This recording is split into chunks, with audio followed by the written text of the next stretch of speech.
Okay, this story is about the child at the foot of the bed. They say old houses have memories, but Clyde Mathis's home was different. It wasn't just memories that lingered.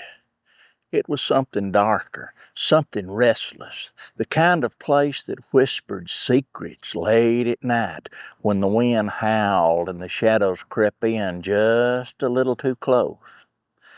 Clyde was used to the quiet, used to the way the old house groaned like it was trying to tell him something. But tonight it had a new story to share. A story that would leave Clyde questioning everything he thought he knew about what was real and what was left behind.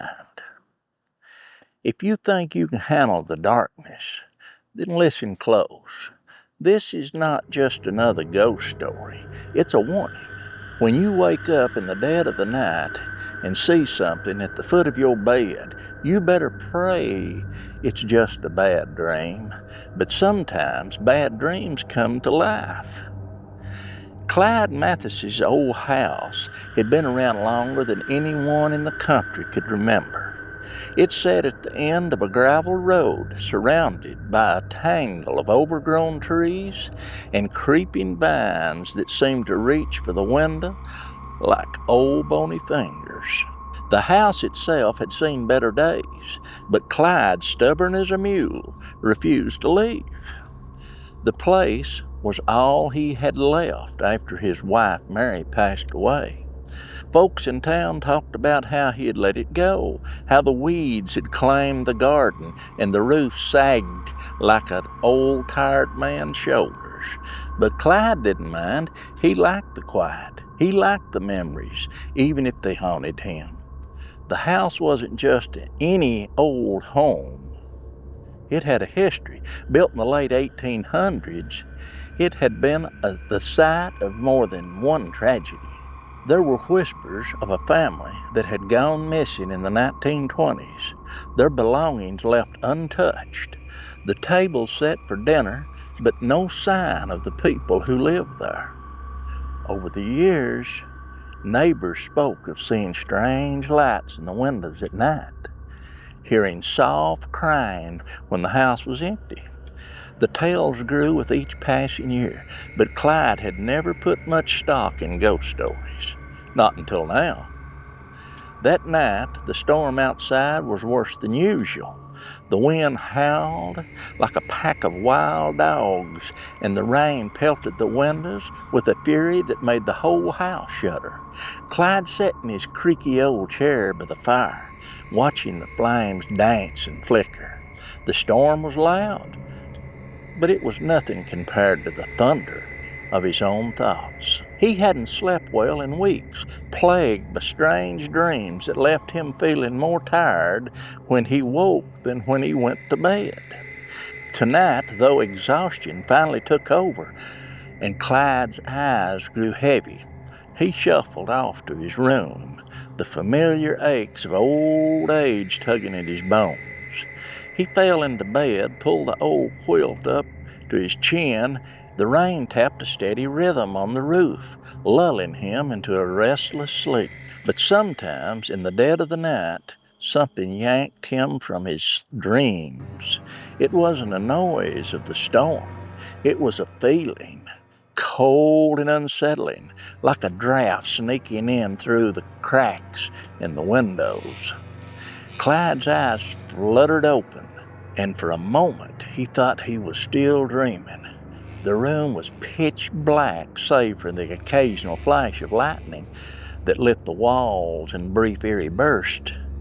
He turned over, tried to shake that feeling, but there it was, the unmistakable shape of a small figure standing at the foot of his bed. Clyde froze. His breath caught in his throat, and his heart pounded so loud he was sure the whole house could hear it. Lightning flashed again, illuminating the room just long enough for him to see the figure clearly. It was a little girl, no older than 8, with long, tangled hair hanging in wet strands around her pale face. She wore an old-fashioned nightgown, soaked, clinging to her like she had been caught in the storm. Clyde's mind raced. He blinked, rubbed his eyes, but the girl was still there, staring at him with eyes as dark as the storm outside. She looked so real, so solid, but Clyde knew better. He had heard the stories everyone in these parts had. Tales of ghostly children, wandering souls that never find peace. But seeing one standing in his bedroom, that was a whole different kind of terror. Who are you? Clyde's voice was barely more than a whisper. His throat dry as dust. The girl didn't answer. She stood there, water dripping into the floor in a slow, steady rhythm. Clyde noticed her feet, bare and blue, toes curling slightly against the cold wood. He tried to reach out, but his body wouldn't move. Fear had him locked in place, like his limbs had turned to stone. The girl lifted her arm, her movement slow and deliberate, and pointed toward the window. Clyde's eyes followed her finger, and what he saw sent chills straight through to his bones.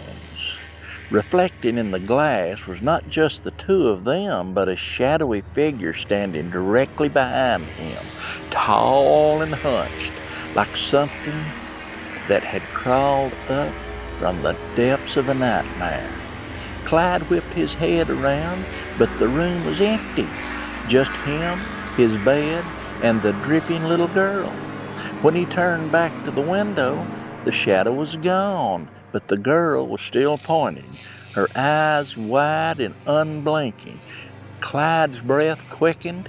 He tried to piece together what was happening, but it was like trying to catch smoke with his bare hands. The girl stepped closer, her feet leaving tiny puddles in her wake. She moved with a strange, jerky motion, like a puppet on tangled strings. Clyde wanted to scream, to shout, for her to leave, but the words wouldn't come.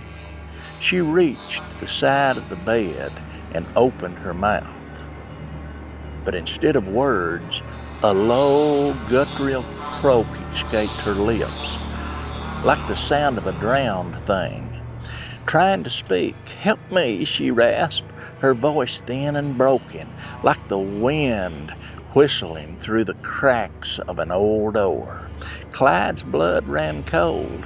He wanted to help, but he didn't know how. What could he possibly do for the lost, sodden child? Before he could even think of an answer, the girl's face twisted into a mask of anguish. She threw her head back and let out a scream so shrill and piercing that it rattled the walls. Clyde clamped his hands over his ears, but the sound drilled into his skull, sending shivers down his spine.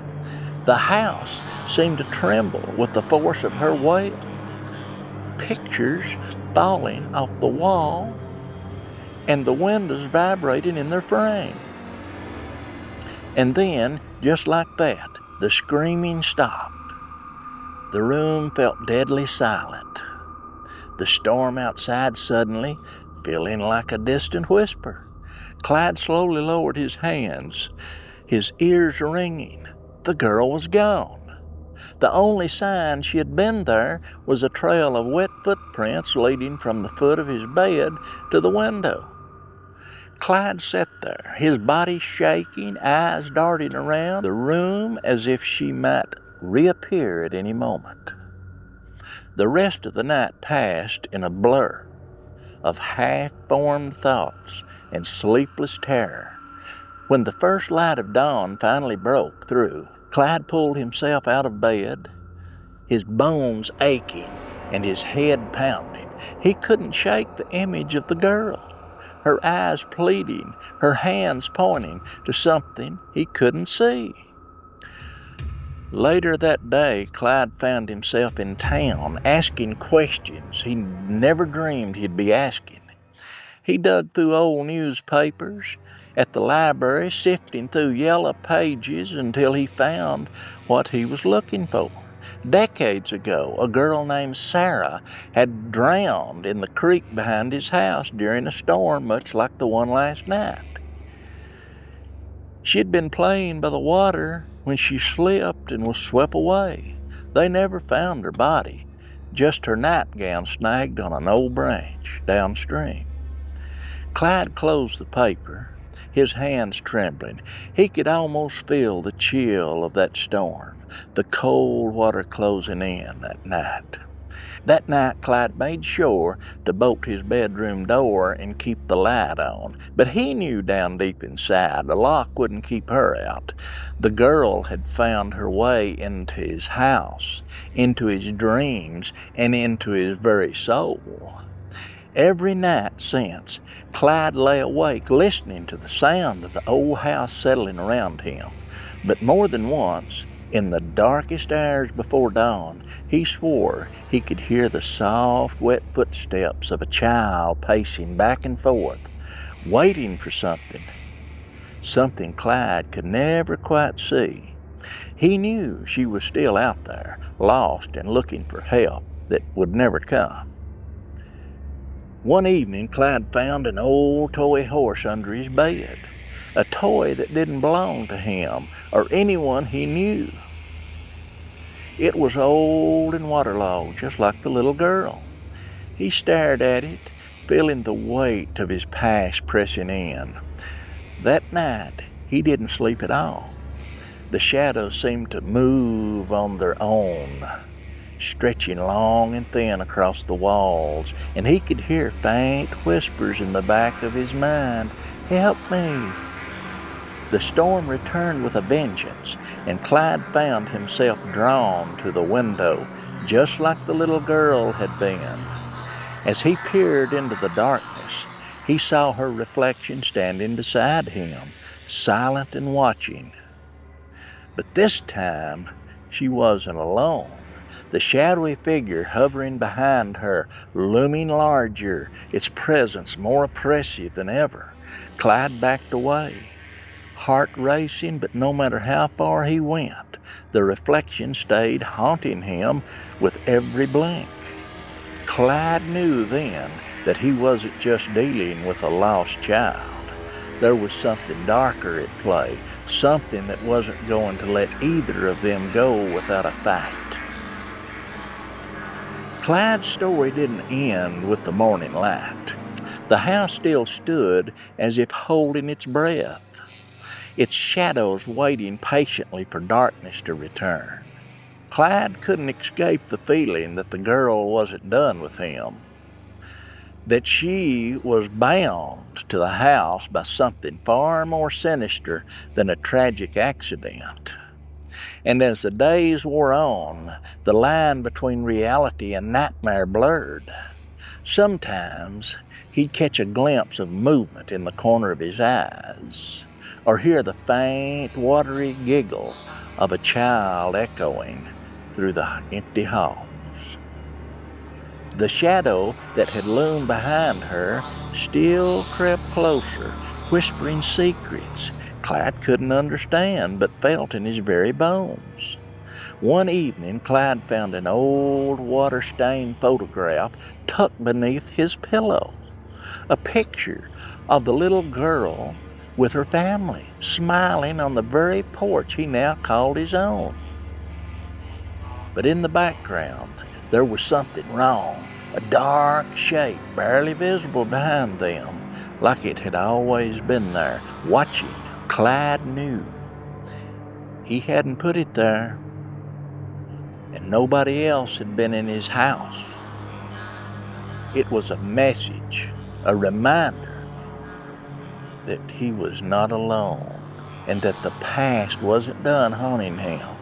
Every night since Clyde lay awake, the house creaked and groaned as if it were alive, whispering its secrets just beyond his understanding. The little girl's footstep echoed through the halls, growing closer each night, her soft cries blending with the storm that never seemed to end. And Clyde knew one thing for certain.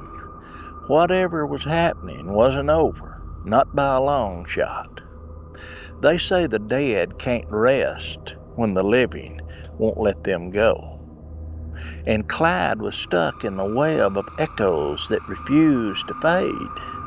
But now it wasn't just the girl he feared, it was the shadow that followed her, creeping ever closer. And if you think this story's over, you'd best think again. Because in Clyde's house, the past isn't just a memory, it's a warning. So next time you wake up in the dead of the night and you feel like something's watching, don't look, and whatever you do, don't listen to the whisper. There's more to come, and not all of it's on this side of the grave.